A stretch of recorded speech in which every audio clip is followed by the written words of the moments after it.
of the United States, Mr. Jd Vance, who was here last year as senator, and we are very happy that he has come back to Munich, and we are very much looking forward to his speech.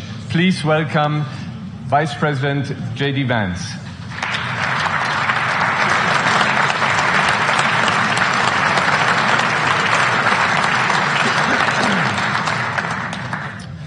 Well, thank you, and thanks to all the gathered delegates and luminaries and media professionals, and thanks especially to the host of the Munich Security Conference for being able to put on such an incredible event. We're, of course, thrilled to be here.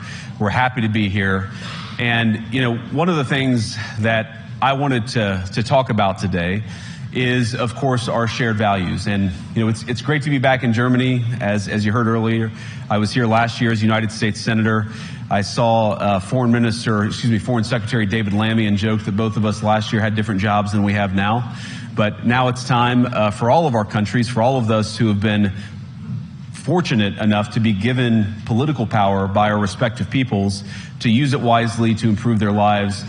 And I want to say that, you know, I was fortunate in my time here to spend some time outside the walls of this conference over the last 24 hours.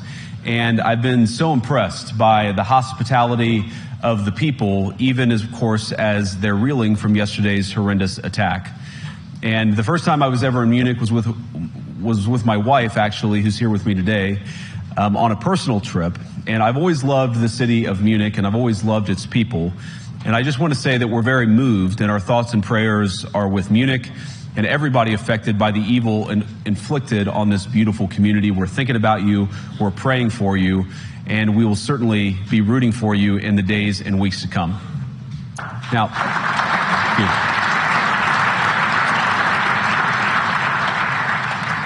I hope that's not the last bit of applause that I get, but we gather at this conference, of course, to discuss security, and normally we mean threats to our external security. I see many great military leaders gathered here today.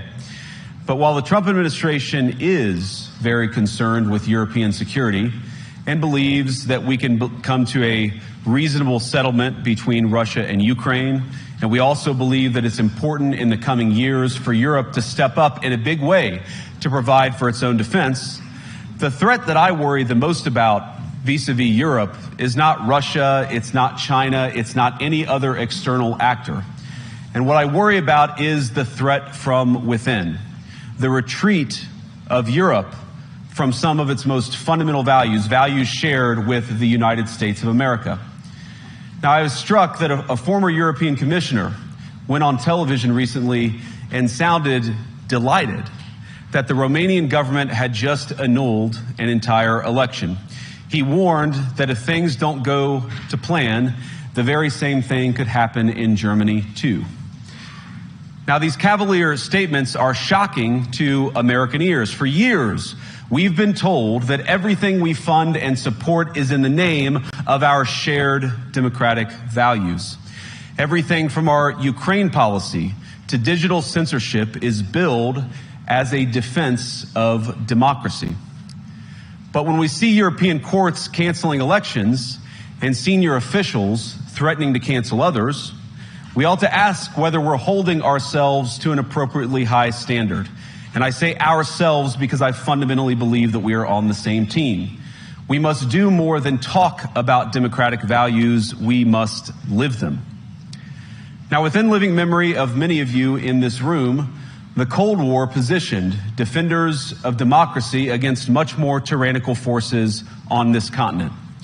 And consider the side in that fight that censored dissidents, that closed churches, that canceled elections. Were they the good guys? Certainly not. And thank God they lost the Cold War. They lost because they neither valued nor respected all of the extraordinary blessings of liberty.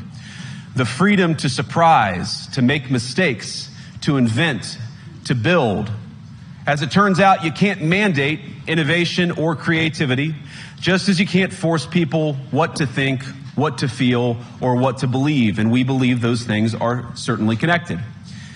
And unfortunately, when I look at Europe today, it's sometimes not so clear what happened to some of the Cold War's winners.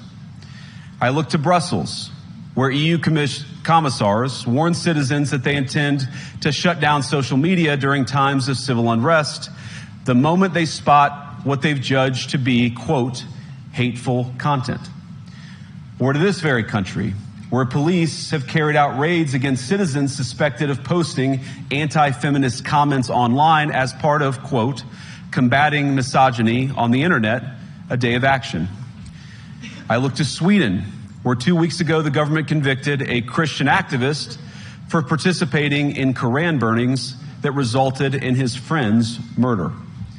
And as the judge in his case chillingly noted, Sweden's laws to supposedly protect free expression do not, in fact, grant, and I'm quoting, a free pass to do or say anything without risking offending the group that holds that belief. And perhaps most concerningly, I look to our very dear friends, the United Kingdom, where the backslide away from conscience rights has placed the basic liberties of religious Britons in particular in the crosshairs. A little over 2 years ago, the British government charged Adam Smith Connor, a 51-year-old physiotherapist and an Army veteran, with the heinous crime of standing 50 meters from an abortion clinic and silently praying for 3 minutes. Not obstructing anyone, not interacting with anyone, just silently praying on his own. And after British law enforcement spotted him and demanded to know what he was praying for, Adam replied simply, it was on behalf of the unborn son he and his former girlfriend had aborted years before. Now, the officers were not moved. Adam was found guilty of breaking the government's new buffer zones law, which criminalizes silent prayer and other actions that could influence a person's decision within 200 meters of an abortion facility. He was sentenced to pay thousands of pounds in legal costs to the prosecution. Now, I wish I could say that this was a fluke, a one-off crazy example of a badly written law being enacted against a single person. But no, this last October, just a few months ago, the Scottish government began distributing letters to citizens whose houses lay within so-called safe access zones, warning them that even private prayer within their own homes may amount to breaking the law. Naturally, the government urged readers to report any fellow citizens suspected guilty of thought crime. In Britain and across Europe, free speech, I fear, is in retreat. And in the interest of comedy, my friends, but also in the interest of truth, I will admit that sometimes the loudest voices for censorship have come not from within Europe, but from within my own country, where the prior administration threatened and bullied social media companies to censor so-called misinformation. Misinformation like, for example, the idea that coronavirus had likely leaked from a laboratory in China. Our own government encouraged private companies to silence people who dared to utter what turned out to be an obvious truth. So I come here today not just with an observation, but with an offer. And just as the Biden administration seemed desperate to silence people for speaking their minds, so the Trump administration will do precisely the opposite, and I hope that we can work together on that. In Washington, there is a new sheriff in town, and under Donald Trump's leadership, we may disagree with your views, but we will fight to defend your right to offer it in the public square, agree or disagree.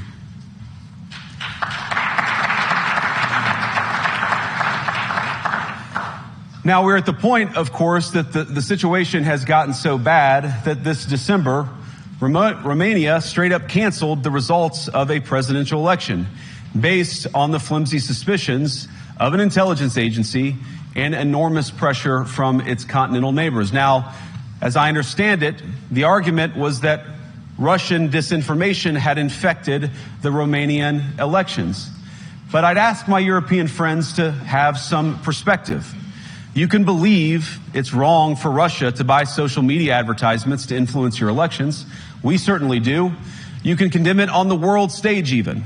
But if your democracy can be destroyed with a few $100,000 of digital advertising from a foreign country, then it wasn't very strong to begin with. Now, the good news is that I happen to think your democracies are substantially less brittle than many people apparently fear. And I really do believe that allowing our citizens to speak their mind will make them stronger still. Which, of course, brings us back to Munich, where the organizers of this very conference have banned lawmakers representing populist parties on both the left and the right from participating in these conversations. Now, again, we don't have to agree with everything or anything that people say. But when when political leaders represent an important constituency, it is incumbent upon us to at least participate in dialogue with them. Now, to many of us on the other side of the Atlantic, it looks more and more like old entrenched interests hiding behind ugly Soviet-era words like misinformation and disinformation, who simply don't like the idea that somebody with an alternative viewpoint might express a different opinion or, God forbid, vote a different way or, even worse, win an election. Now, this is a security conference, and I'm sure you all came here prepared to talk about how exactly you intend to increase defense spending over the next few years in line with some new target. And that's great, because as President Trump has made abundantly clear, he believes that our European friends must play a bigger role in the future of this continent. We don't think, you hear this term, burden sharing, but we think it's an important part of being in a shared alliance together that the Europeans step up while America focuses on areas of the world that are in great danger. But let me also ask you, how will you even begin to think through the kinds of budgeting questions if we don't know what it is that we're defending in the first place? I've heard a lot already in my conversations, and I've had many, many great conversations with many people gathered here in this room. I've heard a lot about what you need to defend yourselves from, and of course that's important. But what has seemed a little bit less clear to me, and certainly I think to many of the citizens of Europe, is what exactly it is that you're defending yourselves for. What is the positive vision that animates this shared security compact that we all believe is so important? And I believe deeply that there is no security if you are afraid of the voices, the opinions, and the conscience that guide your very own people. Europe faces many challenges, but the crisis this continent faces right now, the crisis I believe we all face together, is one of our own making. If you're running in fear of your own voters, there is nothing America can do for you. Nor, for that matter, is there anything that you can do for the American people who elected me and elected President Trump.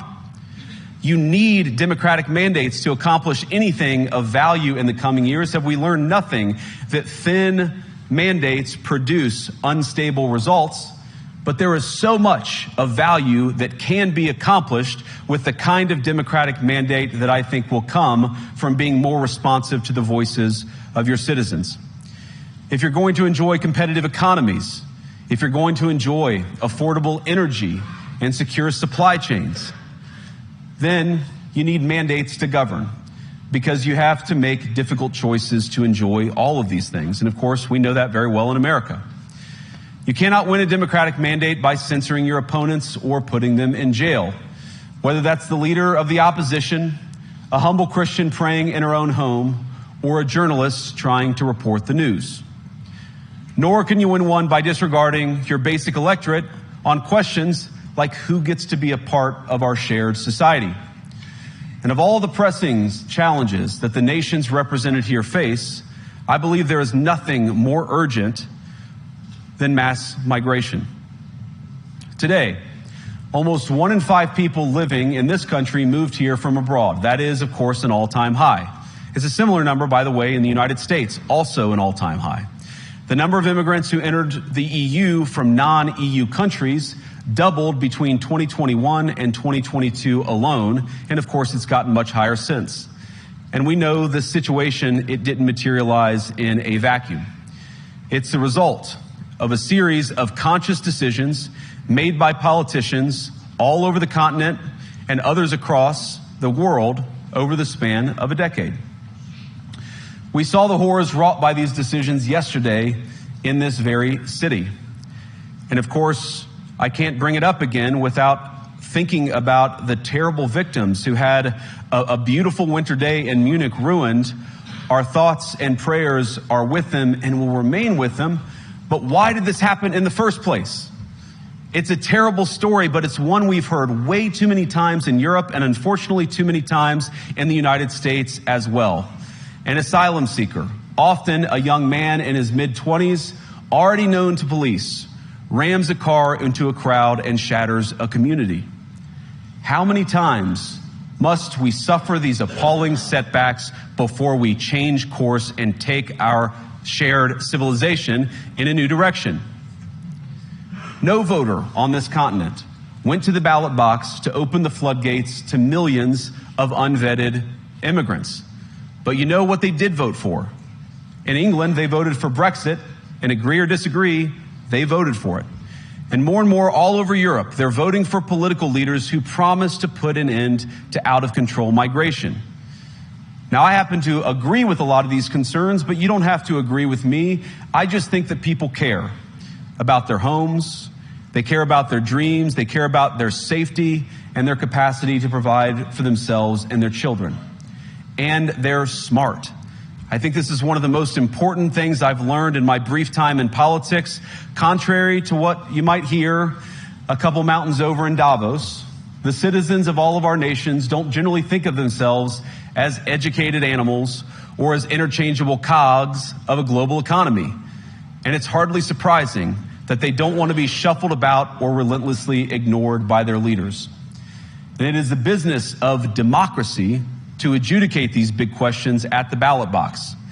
I believe that dismissing people, dismissing their concerns, or worse yet, shutting down media, shutting down elections, or shutting people out of the political process protects nothing. In fact, it is the most surefire way to destroy democracy. And speaking up and expressing opinions isn't election interference. Even when people express views outside your own country, and even when those people are very influential. And trust me, I say this with all humor, if American democracy can survive 10 years of Greta Thunberg scolding, you guys can survive a few months of Elon Musk. But what no democracy, American, German, or European, will survive is telling millions of voters that their thoughts and concerns, their aspirations, their pleas for relief are invalid or unworthy of even being considered. Democracy rests on the sacred principle that the voice of the people matters. There's no room for firewalls. You either uphold the principle or you don't. Europeans, the people, have a voice. European leaders have a choice. And my strong belief is that we do not need to be afraid of the future. You can embrace what your people tell you, even when it's surprising, even when you don't agree. And if you do so, you can face the future with certainty and with confidence, knowing that the nation stands behind each of you. And that, to me, is the great magic of democracy. It's not in these stone buildings or beautiful hotels. It's not even in the great institutions that we have built together as a shared society. To believe in democracy is to understand that each of our citizens has wisdom and has a voice. And if we refuse to listen to that voice, even our most successful fights will secure very little. As Pope John Paul II, in my view, one of the most extraordinary champions of democracy on this continent or any other, once said, "Do not be afraid." We shouldn't be afraid of our people, even when they express views that disagree with their leadership. Thank you all. Good luck to all of you. God bless you.